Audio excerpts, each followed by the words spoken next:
こんにちは世界。今回使っていく船は副砲マシマシに改造したティア8ドイツ戦艦ティルピッツ。艦長スキルはこんな感じ。ドイツ戦艦の副砲は弾幕の雨を降らせるから敵が逃げ出すこと間違いなしなんだぜ。それとティルピッツは魚雷を装備してるから接近戦で相手に大ダメージを与えやすいよ。まあ、魚雷が極端に壊れやすい欠点もあるけど、A 戦の HE を浴びようものなら一瞬で魚雷がお亡くなりになる。さて、今回の試合はティア8トップマッチ。隠した相手だと副砲が活躍しやすいから嬉しいね。敵が見つかるまでとりあえずまっすぐ進んでいく。航空機のスポットで敵巡洋艦を発見。島の東側に来てるっぽい。それなら D 拠点側から回り込んで接近戦を仕掛けてみる。今回は駆逐艦がいないから大胆に行動しやすいんだぜ。遠くから敵の攻撃機が来てる。味方の巡洋艦が狙われてるみたい。あと少し航空機が接近したら対空セクターを起動する。対空セクター起動っと。ここでティルピッツの対空の話。対空性能はこんな感じ。近中距離の秒間ダメージが低いから対空能力は貧弱だよ。空母に粘着されると一方的にボコボコにされる。長距離対空は爆発も多くて優秀だから艦隊防空はできる方だと思う。対空能力が貧弱だから護身用に戦闘機を装備してるよ。むむ？敵戦艦から砲撃が来てる。減速して回避する。ノースカロライナは弾速が遅いから遠距離からの攻撃なら回避しやすい。前段回避に成功したんだぜ。よし隠蔽状態に慣れたしまずは島に接近してから D 拠点に移動していくよ。D 拠点に移動したところで敵の航空機が襲来。急いで戦闘機を出撃させる。今は味方の巡洋艦が攻撃されてるけど反復攻撃で狙われるかもしれないから警戒だけしとく。さて、島の裏側にいる敵巡洋艦を狙っていく。とここで味方の巡洋艦がやられてしまった。本格的に航空機の狙いがこっちに来ると思う。それと前方にノースカロライナがいるから側面を取られないようにしないとな。また敵巡洋艦が見えたら副砲の弾幕をプレゼントするんだぜ。おや？敵巡洋艦が AP を撃ってきてるがダメージはほとんどなかった。今度はこっちがお返しの AP 弾を送る番だ。敵の角度が悪いから飛行のダメージはいまいちか。魚雷をよく狙って。魚雷発射っと。敵のソナーで魚雷が見つかってるだろうけど距離と状況からして簡単には避けれないはず。さっきから敵戦艦の攻撃を受けてるから敵巡洋艦と早く決着をつけたいところ。敵巡洋艦にどんどん副砲の雨を浴びせて副砲リボンを量産する。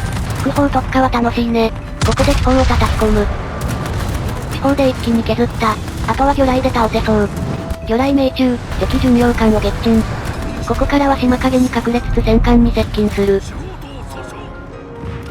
副砲の射程圏内までコロラドに接近。だが島が邪魔で全ての副砲を撃てない。D 拠点を抜けるまで艦を立てて防御姿勢を取る。むむ？このタイミングで爆撃機が来てる。島が邪魔で回避できないから当たらないことを祈るんだぜ。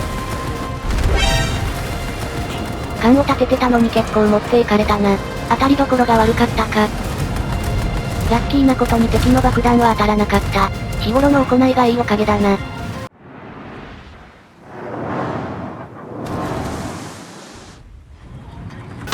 コロラドにかなり接近したから副砲の本領を発揮できる。あと少しで魚雷の射程に入りそう。ここで D 拠点の占領が完了。それとさっきから敵の航空機が勝手に攻撃を外してくれる。魚雷発射。あのコロラド集中砲火を浴びてるからもう瀕死になってる。この状況だと魚雷で撃沈はできなさそうだな。敵戦艦を撃沈。また航空機が向かってきてるよ。てかさっきから D 拠点方面にしか航空機が来てない気がする。近くに空母が隠れてそうなんだぜ。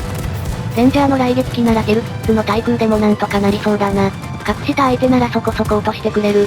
同角や格上空母の場合は結構きついけど。遠くに戦艦がいるけどティルピッツの司法精度だと厳しいから味方に任せよう。敵空母を発見。そして魚雷が来てる。浸水しちまったか。すぐに修理しておくんだぜ。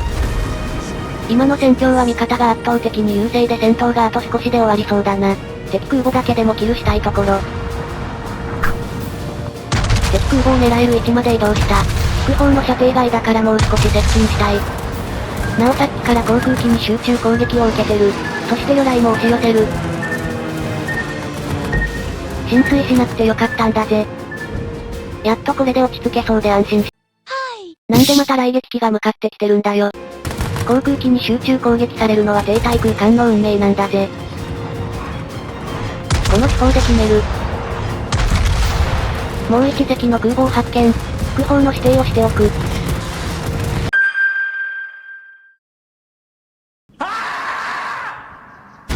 さて、昇格のことは忘れて前方の鉄空母に接近戦を仕掛けていく。左方から魚雷が来てるけど無視して受ける。どうしてこのタイミングで浸水するんだよ。しかもすぐ直せないやつ。鉄空母を狙ってるからさっきから自分の周りに航空機が殺到してる。おかげで対空エースの実績を獲得できたんだぜ。ヘルキッズでこの実績を獲得するのは初めて。まだ航空機が容赦なく襲ってくる。味方のポイント的に戦闘が終わりそうだから早く空母を沈めたいところ。終わっちゃったか。鉄空母を倒せなかった。この間も副砲の雨が鉄空母に容赦なく降り注ぐ。戦闘の結果はこんな感じ。チーム内順位は2位。実績は対空エースを獲得。なおあれだけ航空機に狙われておきながら戦闘機で撃墜したのはたったの6機。戦闘機は気休め程度にしかならなかったんだぜ。今回の戦闘は副砲が活躍したと思う。副砲特化はいいぞ。今回はここまで。チャンネル登録と高評価よろしく頼むぜ。ゲームのリンクは概要欄に載せてるよ。それじゃあバイバイ。